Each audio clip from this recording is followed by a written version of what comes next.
Tired of the everyday grind? Ever dream of a life of romantic adventure? Want to get away from it all? We offer you Escape. Escape, designed to free you from the four walls of today for a half hour of high adventure.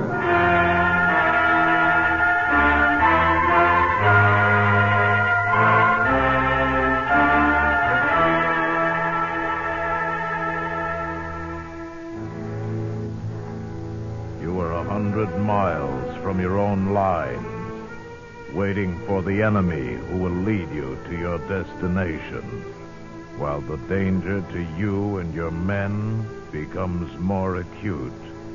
For if you are discovered, the only road of escape will be death. So listen now as Escape brings you the 13th Truck, based on the story of Captain Douglas M. Smith.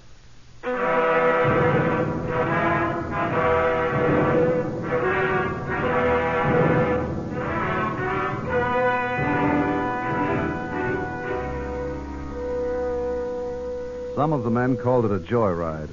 2 days before, we left headquarters at Kabrit, Egypt, circled Tobruk, sneaked across into Nazi-held territory. Destination? A Nazi airfield 100 miles behind enemy lines. A joyride? The next 24 hours could turn our army truck into a hearse. Just 6 of us in that truck. Sergeant Healy, a corporal, 3 enlisted men, Hutchins, Twombly, and Guffey, and myself, Captain Paul Brown, U.S. Army. I was the only American in the group, the others drafted from Montgomery's 8th Army. As a unit, we were called Desert Commandos. Our business? Sabotage. Bloody desert. Easy does it, Sergeant. Didn't see it, Captain. Sorry, sir. Break an axle, we're in big trouble. Listen to him. Think they was on a bloomin' joyride, you would. Captain. What? I was thinking. The men been wondering what they're in for this trip. Well, they'll hear about it tonight when we stop. That'll make them feel brighter. If a man's going to die, it makes him feel better if he knows why. Captain Brown, a plane. A plane. Where? East, about 8,000. I picked him up with the glasses. Messerschmitt? Can't tell yet, too far. Pull up, Sergeant, over those rocks. Hurry. Yes, sir.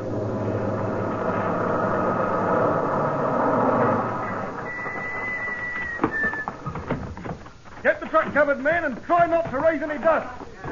Spotted yet, Captain? No. Hutchins said to the east. Don't steer it. Hop to it with that cover, lads. Got it. It's a plane, all right. I can't tell what kind. It's coming this way. Pin them edges down with rocks. Make it look natural. It's a Messerschmitt. Under the truck, man. Messerschmitt. Come on, let's go, Sergeant. Now keep it quiet, lads, and don't move. He's coming in. Yeah. Think that camouflage net'll fool him? No, that's what it's for. We're ducks in a ruddy pond if it doesn't. Who's moving back there? Me, sir. Knock it, Hutchins. But there's ants crawling around in here, sir. Stuck right over an anthill. I'm not sitting on it. Big red ants, Captain. Well, don't move, and whatever you do, don't touch that net. Hey! Hey, boss. Shut your jaw, Corporal. They're all over the place. Captain. Yeah, he's circling back.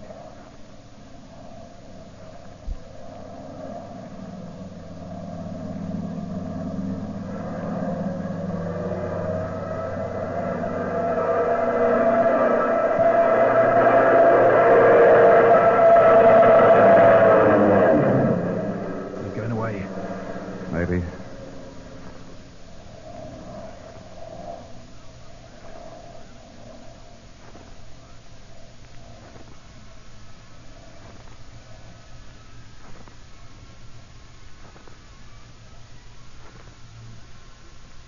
Don't hear him, sir.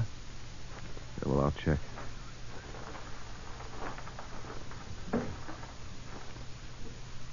Okay, Jerry's gone. Come on. Now what, sir?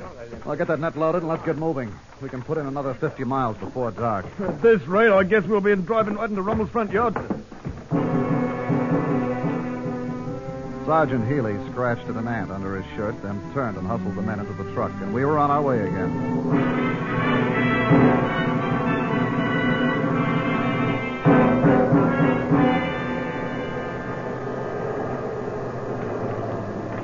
singing now. The corporal stared across the desert from his side of the truck. Hutchins kept his eyes up where the Messerschmitts roamed. The rest just scraped away at the layers of dust and sweat, staring at each other.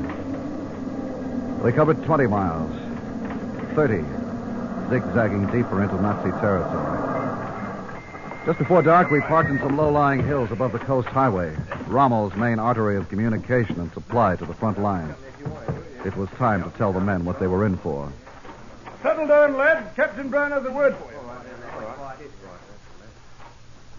In case you're wondering where we are,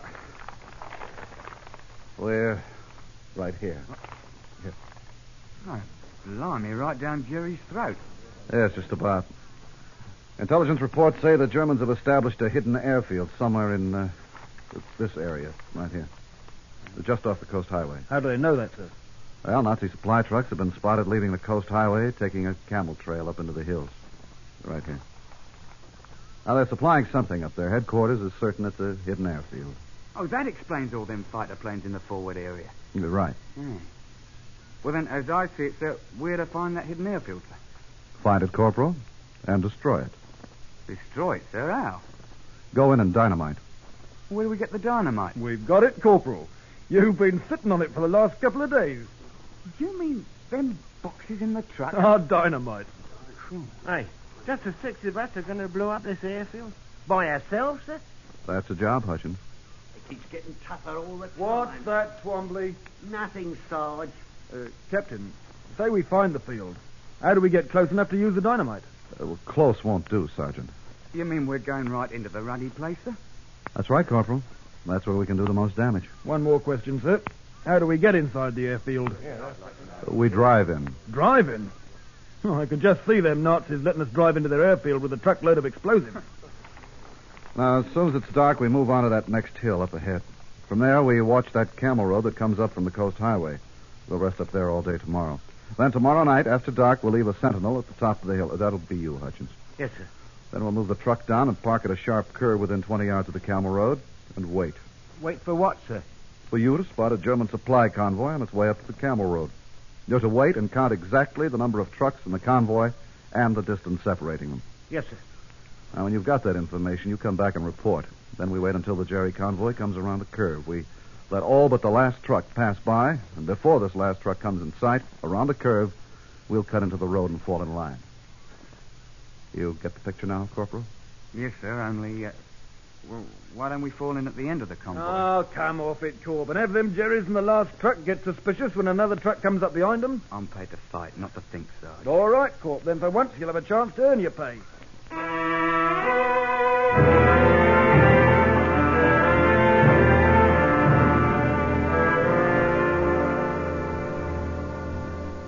After dark, we moved onto the hill overlooking a long stretch of the camel road, a short distance from the sharp curve. We broke open the dynamite and attached time mechanisms. We finished preparations just before daylight, and the men covered the truck with a camouflage net and turned in for some sleep. With the sun, it got hot under the net, then hotter, plus the flies. And the flies reminded me of another place on a hillside in Ohio. Sandwiches, potato salad, and a girl. Dark eyes, dark hair, laughing and pushing me away. I'd forgotten her name. I wanted to kiss her, but she was worried about the flies on the potato salad. What was her name? Jane? No. Elaine? Eileen? And she let me kiss her. Lips cool, nice. We forgot about the potato salad and the flies. Blasted flies! Captain. Huh? Oh, what's the matter, Sergeant? Getting dark, sir. Oh, Yeah. First time you slept since we left Kabritsa. You needed it. Yes. You were dreaming? Yeah. Your wife, sir? No. Just a lady friend. Just something that happened a long time ago. Sure. I remember a bit of strawberry jam. In Naples it was. She tended bar in one of them places you can never find when you go back. She never meant nothing to me. Funny thing, I try to remember her name. Never comes to me. Oh, this heat. Dripping wet. I guess we better get the men up.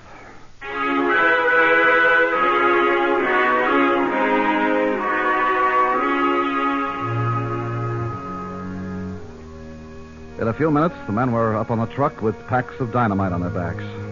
We left Hutchins on the hill to watch for the approaching convoy and moved down and parked 20 yards from the sharp curve in the camel road. Now we waited. 2 hours passed. 3. 4. No sign of the German truck convoy. What do we do if no convoy comes through tonight, sir? Try again tomorrow night. Oh. 5 hours. Still waiting. I began to think of the things that could go wrong now. I considered the possibility that Hutchins might have fallen asleep up on the hill. There were patrols scouting the area. What if one of them discovered us? It'd be a run for our lives then. We needed darkness to get at that airfield, and there was only a few hours of it left. Still, we waited. No convoy. I was about to send the corporal to relieve Hutchins when he came scrambling down the hill. Hey, they're coming, Captain. Jerry convoy. 12 trucks. 12. You're positive, Hutchins? I'm positive, sir. I counted them 3 times. 12 trucks about 100 yards apart, averaging 30 miles an hour. Good. Climb aboard, Hutchins. On your toes, man. Now count each truck as it passes. We move in behind the 11th truck. I just thought of something, sir. What? What are they going to think if they count 13 trucks when we reach the airfield when there were only 12 trucks to begin with? Well, we'll figure that one out when we get to it. Here they come, Captain. First Jerry trucks coming around the bend.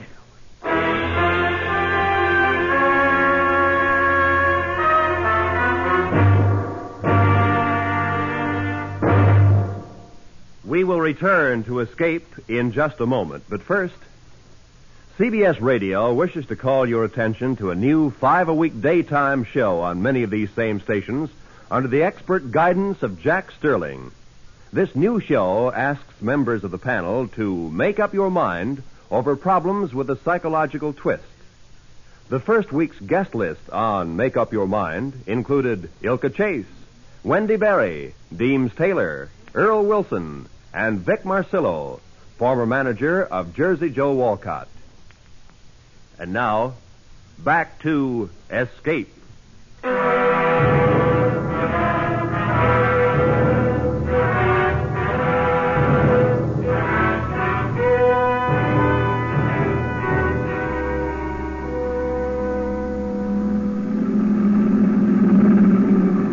The first truck of the Nazi convoy roared around the curve and passed. 30 seconds later, another one. All we could see was 2 pinpoints of dim light coming at us, a dark shadow as it passed, and a tiny red light at the back of the truck. 3, 4, 5 trucks. Then a command car. Now, what if the number 11 or 12 were command cars? They'd stop to investigate the sudden appearance of a truck at the end of the convoy. Well, we'd take a chance. Truck number 7. 8.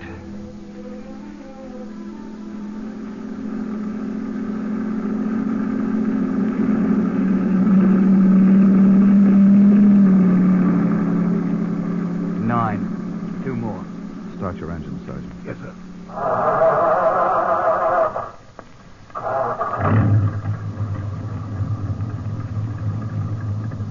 Here comes number 10.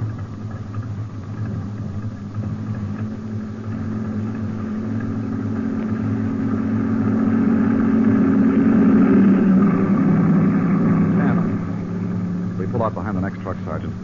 And no headlights until we're in line. Right, sir.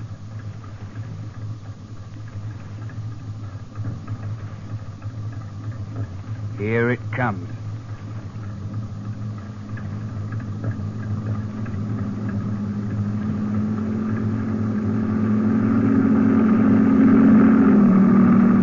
Let's go.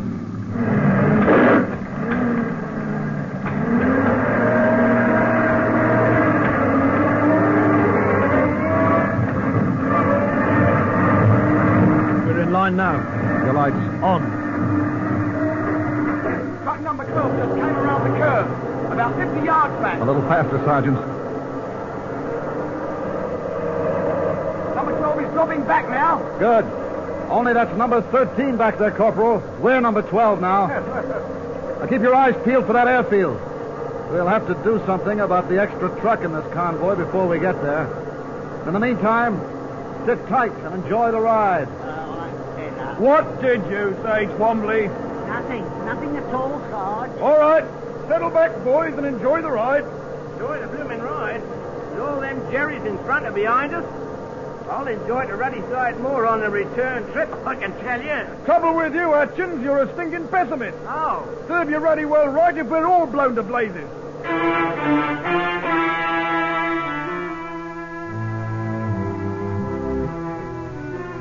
The following half hour was uneventful. We moved along, keeping our place in line, watching the other trucks, watching for the airfield. Seeing nothing but a small red dot ahead, 2 gray dots behind. Then the corporal noticed something about those 2 gray lights behind us. They grew larger, came closer.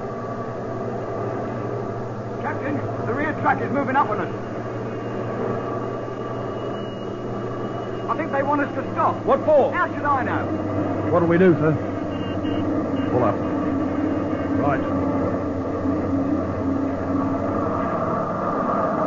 Corporal, your German's better than mine. You do the talking. Right, sir. The rest of you keep your knives handy. No guns. There might be sentries along the road.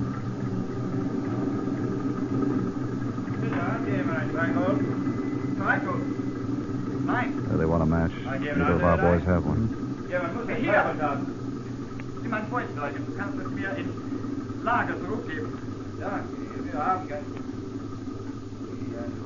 Uh-oh. What's up, sir? Corporal gave him his lighter. The Jerry says it's a French one. Oh, it's okay. He covered. Says he got it off a French major.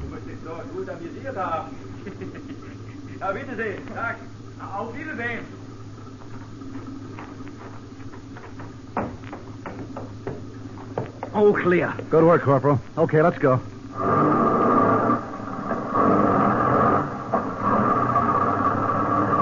We've got to catch up with the convoy before they come back looking for Yes, us. sir. And if we don't spot that airfield pretty soon, I'm going to have conniptions, I am.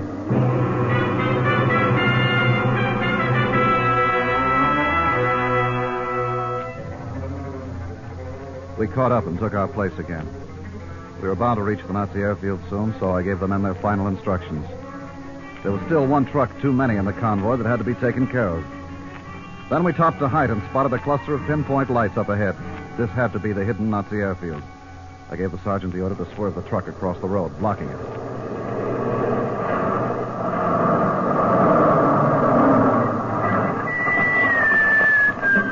All right, a couple of you circle around behind them as they reach us. Hurry. There they come.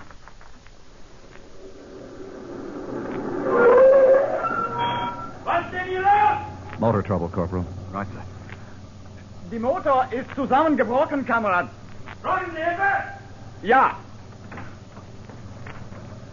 Here they come, sir. Only 2.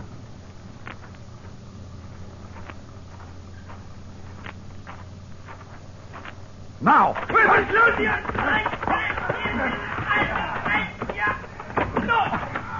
There, that does it. Okay, transfer everything to the Jerry truck, fast. Now, Twombly, you take our truck and hide it in that waddy off the road. Stay with it. We'll rally back here no more than 15 minutes from now. Now, you got that, man? Got it.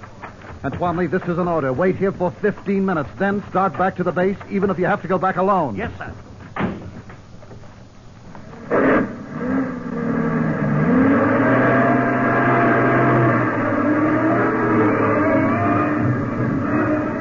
Just as we caught up with the Jerry convoy, the truck ahead pulled through the front gate. 2 guards leisurely watched each truck as it passed under a spotlight.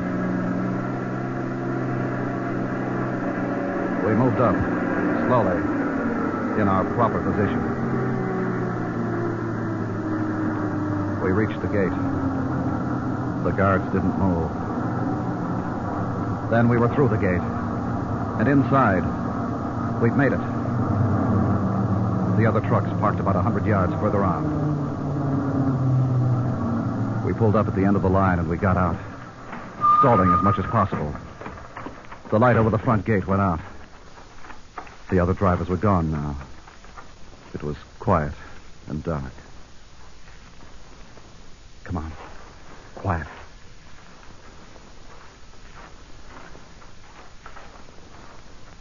Okay, now hold it here. We'll split up now. Corporal, you and Guffey take that side of the field. Look for planes. Hutchins, you work on those buildings along there. Sergeant, we'll take this side of the field on the hangars. Right. Now make sure you plant that dynamite where it'll do the most good. Good luck. Come on, Sergeant.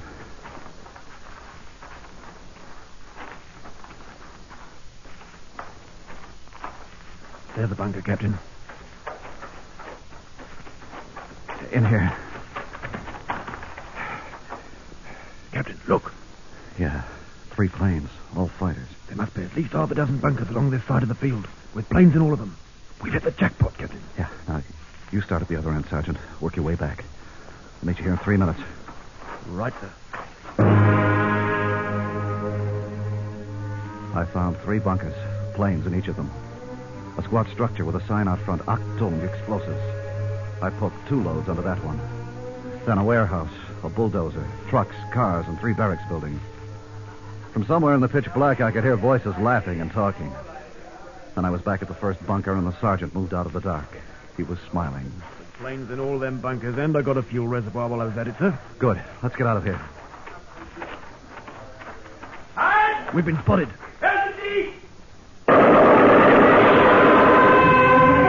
The sergeant cut the guard down before he could pull a rifle off his shoulder. Spotlights went on everywhere. Other guards came running. Then a door opened behind us. Excited figures rushed out and stopped dead in their tracks when they saw us. We stood there face to face with half a dozen surprised Nazi officers. The sergeant whipped his machine gun around. And they dropped one after another right at our feet. All but one. He stumbled forward right into the sergeant's arm. The sergeant held him as a shield with one arm and went right on firing with the other. Make for the main gate, Sergeant. I'm for that, Captain. We moved through patches of darkness and smoke, dragging the Nazi officer with us. The guards were firing in wild confusion. And then a strange thing happened. As we moved under the light at the main gate, the Jerrys quit firing at us. They were all around us, but out of sight. Silent. Watching us. We made a perfect target, but not a shot was fired. I couldn't figure it out. I don't get it, Captain. What are they waiting for? I don't know. Maybe it's that Jerry officer you got there. Him? He don't look important. Battle fatigues, no rank insignia, nothing but that campaign medal. Well, hang on to him just the same. Don't worry. Hello? What? The main gate's closed. Looks locked. Yeah. How are we going to get out? Look. There was a staff car parked just 15 yards away. We moved to it, wondering how long it would be before the guards made up their minds to start shooting again. The sergeant got in the back with the Nazi officer, and I started the car and headed right for the gate.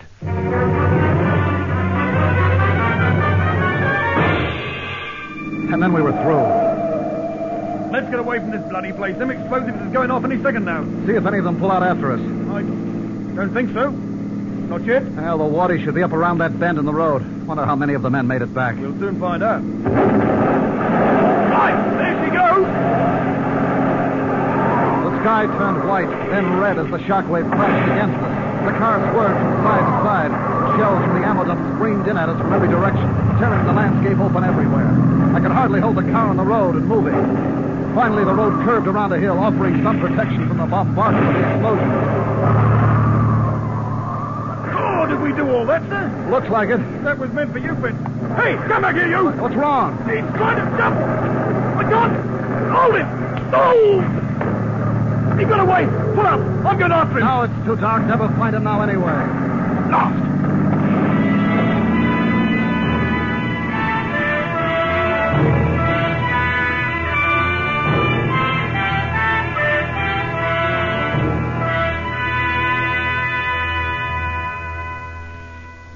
We found the men waiting at the waddy.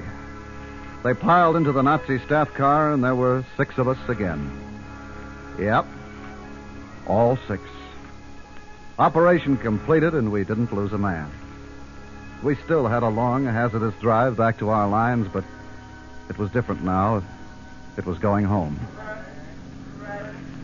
I drove, and the sergeant sat next to me. He was brooding about the Nazi officer. Cheer up, Sergeant. Maybe you can get yourself another on the next raid. I suppose. Well, anyhow, I got a souvenir. Part of his jacket, too. Ever see a Jerry medal like that before, Captain? I haven't. Oh, yeah, that's... What's the matter, sir? Holy. What's the matter? You got this off that officer? Yes, sir. What? Do you know what it is? No, sir. Well, it's the Hitler Knight's Cross. Hitler Knight's Cross?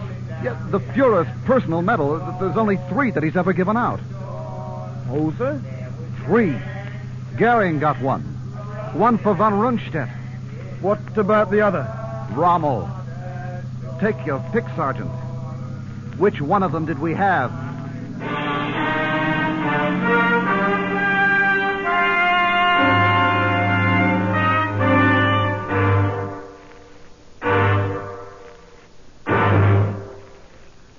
Under the direction of Anthony Ellis, Escape has brought you The 13th Truck, adapted by Gus Bays, from the story of Captain Douglas M. Smith, as told to Cecil Carnes, starring Hy Averback as Captain Brown, with Richard Peel as the sergeant.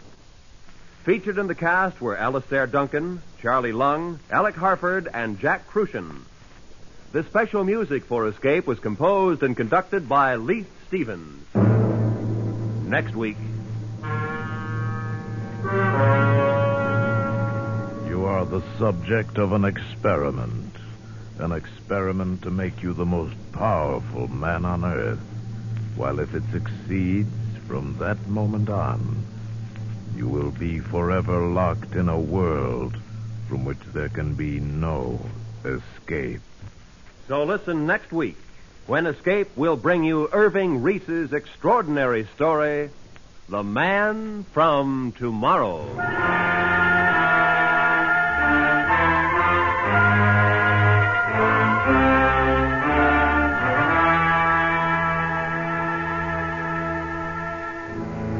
A sensational trial of old San Francisco in 1870 will be your crime classic on CBS Radio tomorrow evening. The title, The Incredible Trial of Laura D. Fair. It's a long title, but whether you have a short or long memory, don't miss this exciting story of Mrs. Fair's incredible trial, dramatized by CBS Radio on Crime Classics tomorrow evening over most of these same stations. This is Roy Rowan speaking. And remember, there's action as the policeman really finds it in 21st Precinct, Tuesdays on the CBS Radio Network.